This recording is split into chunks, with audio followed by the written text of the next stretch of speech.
ഇതൊരു 3 ഫേസിൻ്റെ ഒരു ഡിസ്ട്രിബ്യൂഷൻ ബോർഡാണ്.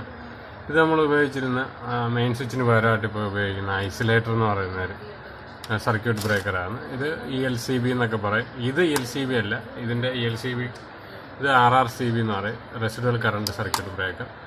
അതിനകത്ത് നിന്ന് ഇങ്ങനെ ഓരോ സർക്യൂട്ടിലോട്ട് സെപ്പറേറ്റ് ചെയ്ത് ആംബിയർ അനുസരിച്ച് 25, 16 ആംബിയർ അനുസരിച്ച് സെറ്റ് ചെയ്തേക്കുന്ന ഒരു സർക്യൂട്ട് ബ്രേക്കേഴ്സാണ് ഇത് മൊത്തം. ഇത് MCB ആണ്. അപ്പോൾ MCB നമ്മുടെ ചെറിയ ഫ്യൂസൊക്കെ ഇല്ലേ, അതിന് പകരമായിട്ട് മോഡേണായിട്ട് ഷോർട്ട് സർക്യൂട്ട് ഓവർലോഡ് തടയുന്നതിനായിട്ട് ഇത് MCBs ആണ് ഇത് മൊത്തം വെച്ചേക്കുന്നത്. MCB ആയിരുന്നു.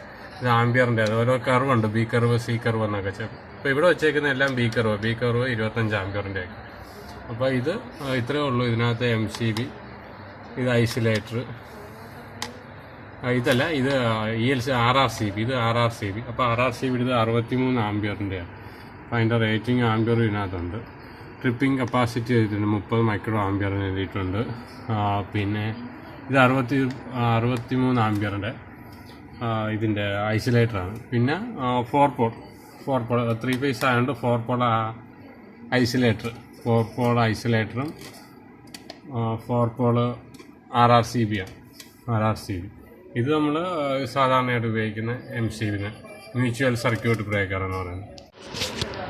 ഇതിൻ്റെ ചെറുതായിട്ട് ജസ്റ്റ് നമുക്കൊന്ന് ലൈൻ വരുന്നതൊന്ന് നോക്കാം, എങ്ങനെയാണെന്ന് നോക്കാം.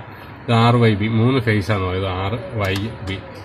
അത് നമ്മൾ 3 ഫേസിൽ പെട്ടെന്ന് നമ്മൾ ഫേസിനെ ഐഡൻറ്റിഫൈ ചെയ്യാനായിട്ട്, ഫേസൊക്കെ തിരിഞ്ഞു പോയിരിക്കാനായിട്ട് RYB എന്ന് പേര് കൊടുത്തിട്ടുണ്ട്. അപ്പോൾ ഇത് റെഡ്, യെല്ലോ, ബ്ലൂ.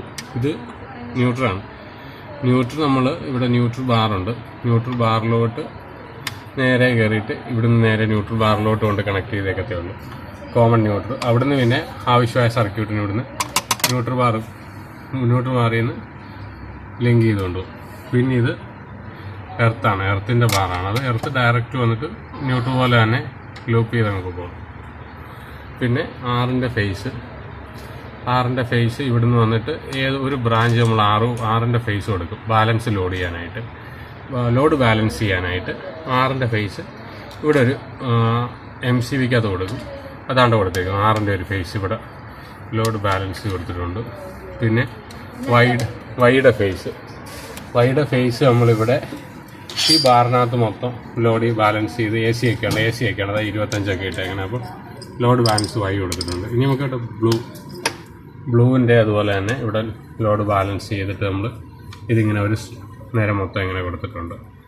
അപ്പോൾ ലോഡ് ബാലൻസ് ചെയ്ത് നമ്മളിങ്ങനെ 3 ഫേസ് അറേഞ്ച് ചെയ്യും. അപ്പോൾ നമ്മളൊന്ന് ബോക്സ് ഒന്ന് അയച്ചു നോക്കുമ്പോൾ ആദ്യം നമ്മൾ ചെക്ക് ചെയ്യേണ്ടതെന്ന് വെച്ചാൽ ഈ 3 ഫേസ് വന്നിട്ട് ലൈൻ എങ്ങോട്ടൊക്കെ ഒന്ന് ലൂപ്പ് ചെയ്ത് ഏതൊക്കെ ബ്രാഞ്ചസിലോട്ട് പോയിട്ടുണ്ടെന്ന് നോക്കണം. ഇത് ആറിൻ്റെ ബ്രാഞ്ചസ്, ഇത് വൈയുടെ ബ്രാഞ്ച്, ഇത് ബ്ലൂവിൻ്റെ ബ്രാഞ്ച്, B ബ്രാഞ്ച്. ഈ ബ്രാഞ്ചസ് നമ്മൾ നോക്കുകയാണെങ്കിൽ നമുക്ക് പെട്ടെന്ന് തന്നെ കംപ്ലൈൻറ്റ് ഏത് ബ്രാഞ്ചിലാണ്, ഏത് ഫേസിലാണ് കംപ്ലൈൻറ്റ് നടക്കുന്നതെന്ന് നമുക്ക് പെട്ടെന്ന് നോക്കാം. പിന്നെ ഇടയ്ക്കൊക്കെ ഇത് ഇളക്കുന്ന സമയത്ത് ഈ ന്യൂട്രലൊക്കെ നല്ലോണം ഒന്ന് ടൈറ്റ് ചെയ്ത് കൊടുക്കുക. ചിലപ്പോൾ ഒന്ന് ലൂസ് കോണ്ടാക്റ്റൊക്കെ ഉണ്ടായിരിക്കുന്ന സമയത്ത്, ലൂസ് കോണ്ടാക്റ്റൊക്കെ വരുന്ന സമയത്ത് ഒഴിവാക്കാനായിട്ട് ചെറുതായിട്ടൊന്ന് ടൈറ്റ് ചെയ്ത് കൊടുക്കുന്നതെന്ന് നല്ലതായിരിക്കും. പിന്നെ ഇത് ചെക്ക് ചെയ്യാമെന്ന് വെച്ചാൽ ഈ ഒരു ബട്ടൺ ഉണ്ടല്ലോ, ഇത് ഇടയ്ക്കൊന്ന് ചെക്ക് ചെയ്ത് കൊടുക്കുന്നത് നല്ലതായിരിക്കും. ഈ RRCB ഈ ബട്ടൺ ഉണ്ടല്ലോ, ഒരു ടെസ്റ്റ് എന്ന് പറയുന്നത്, ഈ ബട്ടൺ അമർത്തി നോക്കുന്ന സമയത്ത് ഇത് വർക്കിംഗ് ആണോ എന്ന് അറിയാനായിട്ട് ഇത് അമർത്തി നോക്കുമ്പോൾ ഇതെല്ലാം ട്രിപ്പാകും, ഇത് ട്രിപ്പായി പോകും. അപ്പോൾ അങ്ങനെ വെച്ച് നമുക്കിതിനെ ഇത് കംപ്ലൈൻ്റ് ആണ്, എർത്ത് ലീക്കേജ് സർക്യൂട്ട് ബ്രേക്കർ, ഇത് RCCB കംപ്ലൈൻ്റ് ആണെന്ന് നമുക്ക് നോക്കാൻ കഴിയും.